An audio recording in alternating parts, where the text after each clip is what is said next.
Hey guys, ഈ നമ്മുടെ ഉത്സവങ്ങൾ, കല്യാണ പരിപാടികൾ, അങ്ങനെ എന്ത് പരിപാടി നടന്നാലും അതിൻ്റെ ഔട്ട് മാത്രമേ നമ്മളെല്ലാവരും എൻജോയ് ചെയ്യാറുള്ളൂ. പക്ഷേ അതിൻ്റെ പിന്നാമ്പുറത്ത് കുറേ ആളുകളുടെ കഷ്ടപ്പാടുണ്ട്, നമ്മൾ ആരും ചിന്തിക്കാറ് പോലും ഇല്ല. സോ ഇന്ന് ഞാൻ അങ്ങനത്തെ ഒരു ചെറിയൊരു വീഡിയോ ആയിട്ടാണ് വന്നത്. എൻ്റെ നാട്ടിൽ ഉത്സവം നടക്കുകയാണെന്ന് ഓൾറെഡി നിങ്ങളെല്ലാവരെയും ഞാൻ അറിയിച്ചിട്ടുള്ളതാണ്. അപ്പം നമുക്ക് ഡെയിലി, അതായത് കൊടിയേറ്റം മുതൽ ഉത്സവം തീരുന്നത് വരെ ഡെയിലി രാവിലെ നമുക്ക് അമ്പലത്തിൽ ഭക്ഷണമുണ്ട്.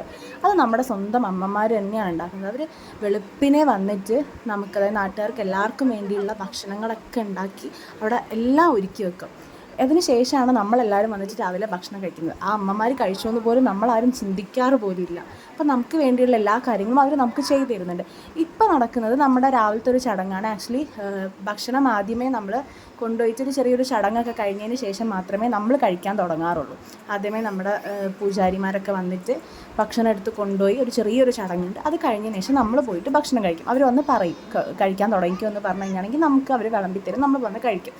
അപ്പം ഇത്രയേ ഉള്ളൂ. ബായ്.